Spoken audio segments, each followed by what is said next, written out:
हमारे परिवार ने हमें पढ़ाया, इस भ्रम में हम थे और थे, सही भी है, बहुत कुर्बानी देकर के कोई अपने बच्चों को पढ़ा पाया। लेकिन बाद में हमने जब अपने विचार को जाना तो ये कबूल किया कि अगर इस देश में बाबा साहब डॉक्टर अंबेडकर का संविधान और मंडल कमीशन न होता तो हम यहां तक कभी नहीं पहुंच पाते। ये रास्ता उन लोगों ने बनाया है। और ठीक बात है कि मंडल कमीशन में भी कुछ कमियां रह गई, एकदम मैं सहमत हूं इस बात से।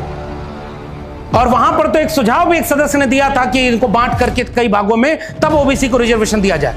और आज उसका नुकसान उठ रहा है कि अति पिछड़े समाज में जितनी ये चेतना पहुंचनी चाहिए थी अभी तक नहीं पहुंची है। कितने लोग चौरसिया समाज के, पाल समाज के, निषाद समाज के, राजभर, कुर्मी, कोयरी तो आ गए, अहिर आ गए, लेकिन वो जो अति पिछड़े समाज की इतनी जातियां थी उनमें कितने लोग इंटर पास करते हैं, बीए करते हैं, कितने प्रोफेसर बन पाए, कितने जज और ब्यूरोक्रेट बन पाए, देश को पता ही नहीं। ये हमारी चूक हुई। लेकिन उस समय की एक मंशा थी कि बटेगा तो फिर एकजुटता नहीं बन पाएगी। 1990 का वो दौर याद आता है। एक किताब है बिहार के ऊपर लिखी गई, और मैं इसीलिए कह रहा हूं किताबें जरूर खरीदिए, मंगा कर पढ़िए, उधार लेकर खरीदिए किताबें, और किताबों से गिफ्ट देने का कल्चर बनाइए। इस किताब ने मुझे, मैं इस समय जाति जनगणना पर मेरे पास एक किताब है पुरानी, और आज आप गूगल करके देखिए, इस किताब के पहले और इस किताब के बाद शायद कोई और किताब नहीं आई है। छोटी छोटी कुछ किताबें मिली हैं, जैसे बिहार में जब जाति जनगणना हुई तो एक किताब बिहार के जाति जनगणना पर भी है। एक दो किताबें और हैं जो केवल तथ्यों का संकलन है, वो उस तरह से नहीं लिखी गई हैं कि सामान्य आदमी भी पढ़ ले और समझ ले। 2011 में यह किताब आई। देश के 50% से ज्यादा ओबीसी, और ओबीसी आज इसी बात में उलझ गए कि तुमने हमारा खा लिया कि हमने तुम्हारा खा लिया, और सबका कोई और खा रहा है, उन्हें पता ही नहीं। लेकिन एक बात यह भी मैं पूरी ईमानदारी से कहूंगा, इसमें जिम्मेदारी ज्यादा उन जातियों की है जिनको फायदा मंडल कमीशन से ज्यादा मिला था। बहुत जिम्मेदारी के साथ मैं ये बात स्वीकार करके कह रहा हूं, जिन जातियों को मंडल कमीशन से ज्यादा लाभ मिला, नारा लगा था इसी देश में, जिसकी जितनी संख्या भारी उसकी उतनी हिस्सेदारी। हम उस नारे को बार बार बदल के कहना चाहते हैं, जिसकी जितनी संख्या भारी उसकी उतनी हिस्सेदारी और उसकी उतनी जिम्मेदारी। इसलिए जिम्मेदारी भी हमें निभानी पड़ेगी। भाई ये बात तो समझनी होगी ना। 3 जातियों का संगठन, इसलिए जाति जनगणना पर अगली किताब आने वाली है, और अगली बार जब आपके बीच में आऊंगा तो मैं कहूंगा कि उस किताब को भी खोज कर पढ़िए, और भी लोग जो लिख सकते हैं उनको किताब लिखने के लिए प्रेरित करिए। किताबें हैं ही नहीं, इसीलिए तो नई पीढ़ी को कोई 26-27 साल का प्रधानमंत्री का छोटा भाई आके कहता है पर्ची बना करके, हनुमान जी को और किसको फोन लगाता है, वो देखा आपने, हेलो रावण, ऐसा करने वाला कौन है? प्रधानमंत्री का छोटा भाई है, और वो हिंदू राष्ट्र बनाने के लिए यात्रा निकाल रहा है, पुलिस उसका साथ देती है। और एक बार जरा संविधान दिवस मनाने के लिए यात्रा निकाल लीजिए बरेली में, आयोजकों को 20 बार फोन आएगा कि ये क्या कर रहे हैं आप। और जो आयोजक हैं वो जानते होंगे कि इस तरह कार्यक्रमों में कितनी मुश्किल होती है। मैं जब ये किताब से गुजर रहा था और जाति जनगणना वाली किताब के लिए खोज रहा था तथ्य, तो इसमें एक बात है जो बरेली में पहली बार आया, तो मैं इसको कहना भी चाहूंगा कि 1890-94 से 1925 तक अगर 1901, 1911 और 1931 में जाति जनगणना न हुई होती तो पिछड़ी दलित जातियों के संगठन ही नहीं बन पाए होते। यादव महासभा, गोप महासभा 1880 से, ये सब इसमें लिखा हुआ है, इसमें तो जातियों के संगठन की पूरी सूची बनी हुई है।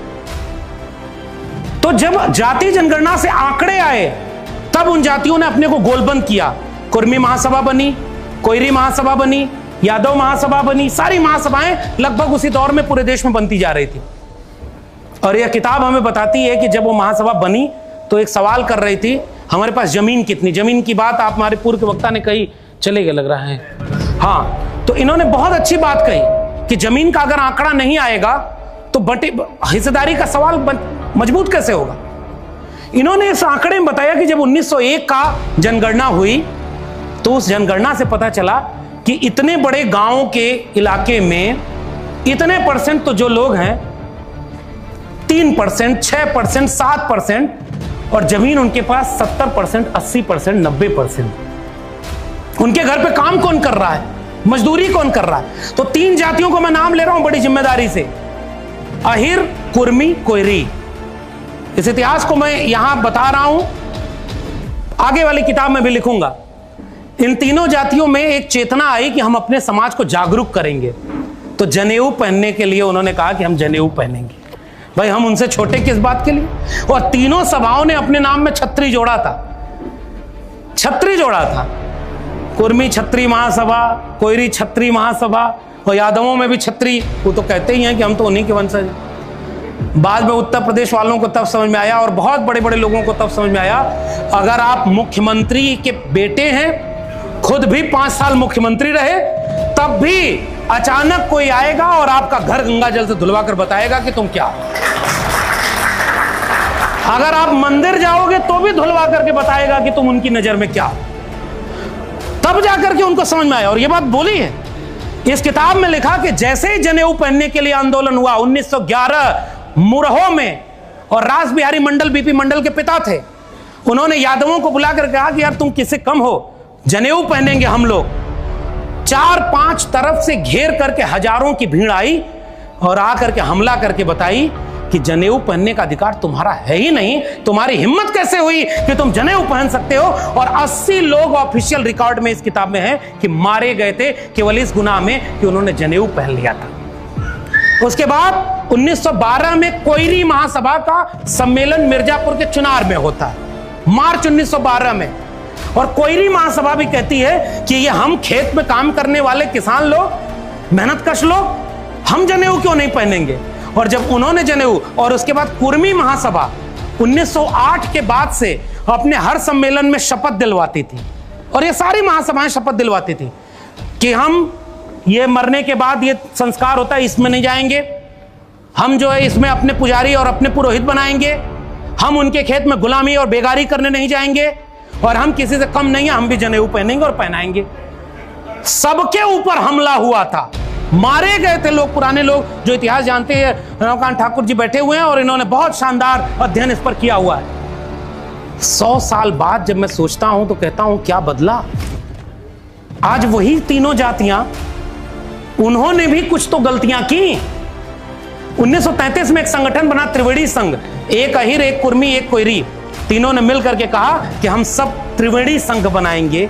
और त्रिवेणी संघ का नारा क्या था? जिसमें समता, त्रिवेणी संघ, और फिर आज बाद में अर्जक संघ, महामना राम स्वरूप वर्मा और जगदेव प्रसाद कुशवाहा, जिसमें समता की चाह नहीं वह बढ़िया इंसान नहीं, समता बिना समाज नहीं, बिन समाज जनराज नहीं, ऊंची जात की क्या पहचान, गिट पिट बोले करे न काम, छोटी जात की क्या पहचान, करे काम और सहे अपमान। ये नारे बने थे उस समय, हम काम भी करें और अपमान भी सहें। और उस सारी लड़ाई को आगे बढ़ा करके अर्जक संघ वहां संसोपा ने बाधी गांठ, पिछड़ा पावे 100 में 60। तो बाद में जगदेव बाबू के नेतृत्व में नारा आगे बढ़ा कि 100 में 90 शोषित हैं, शोषितों ने ललकारा है, धन धरती और राजपाट में 90 भाग हमारा है, 10 का शासन 90 पर नहीं चलेगा। ये 1960-70 का इतिहास बता रहा हूं, और आपने उसको अपने पर्चे में भी लिखा है इस नारे। अब मैं वर्तमान के कुछ सवाल करके अपनी बात को खत्म कर रहा हूं। आज जाति जनगणना नहीं हो पा रही है, सरकार ने कहा है कि हम कराएंगे। जब जाति जनगणना बिहार में हुई, बिहार में जब जाति जनगणना हुई तो देश के जिल्ले इलाही वजीर आजम, उन्होंने कहा कि मेरी नजर में कोई जाति होती ही नहीं, एक जात होती है गरीब और एक जात होती है अमीर। 2024 में भाषण है उनका कि कोई जात होती ही नहीं। उत्तर प्रदेश के मुख्यमंत्री का भाषण है, जात की बात करने वाले हिंदुओं को बांटते हैं। बिहार, महाराष्ट्र में देश के परिवहन मंत्री हैं, उनका भाषण है, जो करेगा जात की बात उसको मारूंगा कस के। उनके नेताओं के भाषण है, और सब कहते थे जाति जनगणना से समाज टूट जाएगा, बंट जाएगा, बिखर जाएगा, जातिवाद फैल जाएगा। अचानक पुलवामा में हमला, पहलगाम में, देश इंतजार कर रहा है कि देश के ऊपर खतरा, और कैबिनेट की बैठक से आ रहा है प्रस्ताव कि अगली बार हम जाति जनगणना कराएंगे। देश को समझ में नहीं आया था कि ये हो क्या रहा है। जो कह रहा था कि जात होती ही नहीं, वो जाति जनगणना कराने जा रहा है, क्योंकि बिहार का चुनाव आ रहा था। और उसका परिणाम वहां दिख गया। बाकी चुनाव में SIR ने क्या भूमिका निभाई, वो क्या निभाई, बात लंबी हो जाएगी, लेकिन मैं अपनी बात को समेट रहा हूं। समझना मेरे बहुजन समाज के लोगों, 90% लोगों, दरअसल हम 90% कहीं होते ही नहीं। सबसे पहले हम अपनी जाति के होते हैं। जाति में थोड़ा बहुत दाएं बाएं हुए तो उससे बगल वाली बड़ी वाली जाति के होते हैं, थोड़ा और दाएं बाएं हुए तो उससे बगल चले जाते हैं, और फिर भूल जाते हैं कि कब आपने किसी दलित को कह दिया ए तुम उधर बैठो, तुम यहाँ कहाँ बैठ गए। 100 साल में यही चूक हो गई हमसे। हमें पता ही नहीं चला कि कौन हमारा मित्र था, कौन हमारा भाई था, और कहाँ हमसे गलती हो गई।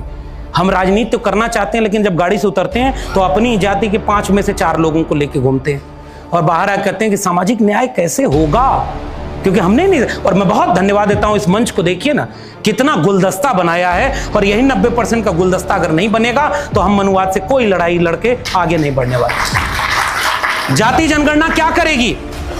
जाति जनगणना किसी अति पिछड़े के खिलाफ कोई टूल नहीं बनने वाली है। जो ये बोल रहा है वो आपको भटका रहा है। कैसे? कि जाति जनगणना में ऑलरेडी आंकड़े आएंगे। बिहार में जाति जनगणना हुई तो जमीन के आंकड़े और आर्थिक आंकड़े आने थे, गठबंधन टूट गया तो क्या होगा, क्योंकि दूसरा खेमा तो पहले से ही तैयार बैठा है। हम चाहते हैं कि जाति जनगणना हो, और मुझे पता चले कि मेरे अति पिछड़े समाज के सबसे आखिरी पायदान पर खड़े व्यक्ति के पास भी कितनी जमीन, कितनी नौकरी और कितना है। उस आखिरी अति पिछड़े समाज के पायदान पर खड़े व्यक्ति को भी न्याय मिलने का अगर कोई रास्ता है तो वो जाति जनगणना ही देगा, और दूसरा कोई रास्ता नहीं। झगड़ा अगर लकड़ी का लकड़ी से हो तो कुल्हाड़ी को वोट नहीं दिया जाता। यह बात हमें गांव-गांव समझाने की जरूरत है। और कुल्हाड़ियों ने जंगल में लकड़ियों को काटने के वक्त भी लकड़ियों को यह समझाया कि तुम हमारा साथ दो, क्योंकि कुल्हाड़ी में की बेट में जो लकड़ी लगी है वो भी तो तुम्हारी जाति की है। इसलिए जब भी चुनाव यूपी बिहार में आएगा तो वो कुल्हाड़ियों की तरफ से भी लकड़ी का बेट आपकी जाति का उछाला जाएगा। लेखपाल भर्ती हुई, 27% आरक्षण, 18% मिला। कौन बोला? समाज में कोई आंदोलन आया? इसलिए बड़ी लड़ाई लड़ने के लिए बड़ी एकजुटता बनानी होगी, और हमें अपनी कुछ कमियों को स्वीकार करना होगा। जाति जनगणना केवल पिछड़ों की गिनती नहीं, जाति जनगणना में हर एक व्यक्ति की गिनती होनी चाहिए। जाति जनगणना अगर 1901, 1911 और 1931 में नहीं हुई होती तो जातियों की गोलबंदी कभी हो ही नहीं पाती, और जातियों की गोलबंदी नहीं होती तो उनको हिस्सेदारी नहीं होती। वक्त बहुत ज्यादा लेना उचित नहीं है। इसमें एक आंकड़ा दिया हुआ है, जब त्रिवेणी संघ बना था तो चार्ट बना हुआ है, और इस चार्ट में बताया कि 1937 के पहले बिहार में अगर विधानसभा में 100 लोग चुने जाते तो 99 लोग 10% आबादी के हुआ करते थे। 10%, 99%। और उसके बाद 1937 के बाद जब 31 की जनगणना के आधार पर त्रिवेणी संघ और अर्जक संघ बना, समाज में आंदोलन मजबूत हुआ, तो 1945 तक जाते जाते पार्षद वाले चुनावों में 50% तक हिस्सेदारी SC, ST और OBC की बढ़ गई थी। अगर आंकड़े नहीं होंगे तो हिस्सेदारी की लड़ाई नहीं होगी। इसलिए जाति जनगणना दरअसल एक बड़ी लड़ाई के लिए एक्सरे है बस। जाति जनगणना से कुछ नहीं बदलने वाला। जाति जनगणना से केवल आंकड़े मिलेंगे। आप बीमार होते हो, पहले जाते हो, भी बहुत सारे डॉक्टर साहब लोगों का पोस्टर बैनर बगल में लगा हुआ है, अपने समझ के लोग जुड़े हुए हैं। एक्सरे होगा तो पहचान में आएगा कि माथा में दर्द है, कि किडनी फेल है, कि क्या क्या दिक्कत हुई है। अगर एक्सरे नहीं होगा तो इलाज किस बात का होगा? इसलिए हम ये चाहते हैं कि जाति जनगणना के बिना अति पिछड़े समाज का भला करने के लिए कोई दूसरी पॉलिसी हो तो बताई जाए, और अगर नहीं है तो सब लोग सजग होकर के गांव-गांव जाति जनगणना के लिए जागरूकता पैदा करें। हर व्यक्ति उसको जोड़े। 2011 में जब जाति जनगणना हुई तो जो 3743 जातियां मंडल कमीशन में लिखी थी उसको कई लाख में गिन दिया गया, और कहा गया कि कई लाख जातियां, क्योंकि जातियों और उपजातियों का फर्क मिटा दिया गया, आंकड़े में हेरफेर कर दिया गया, और कहा गया इससे कोई डाटा का इस्तेमाल ही नहीं हो सकता। जाति जनगणना होगी तो पता चलेगा कि देश के 45 विश्वविद्यालयों में कितने SC, ST, OBC के वाइस चांसलर बैठे हैं। देश में ब्यूरोक्रेसी में 90 लोग अगर हैं देश चलाने वाले, तो केवल 3 OBC हैं। मैं चाहता हूं कि इस देश में ये सवाल अति पिछड़े समाज और पिछड़े समाज के लोग पूछें कि 2012 तक उत्तर प्रदेश में 86 में 56 SDM, 15 में कहां बने थे यादव। आज तक 8 साल सरकार रही है वर्तमान की, आज तक उन्होंने एक बार आंकड़े दिखाया क्या कि यादवों ने कितना % सीटें 86 में 56 एसडीएम यादव हुए क्या? लेकिन आज भी गांव में चले जाइए तो लोग बोलेंगे कि उस समय तो सब यादव ही ले लेते थे। तो यादवों ने गलती भी की कि उसका जवाब नहीं दिया समय पर, और दूसरे लोगों ने भरोसा कर लिया। भरोसा क्यों न करें? अगर खाई होगी समाज में तो कोई भी झूठ बोल करके आपको खाई पाटना किसकी जिम्मेदारी है? हमारी। हमें अब नाक छोटी और दिल बड़ा करना होगा।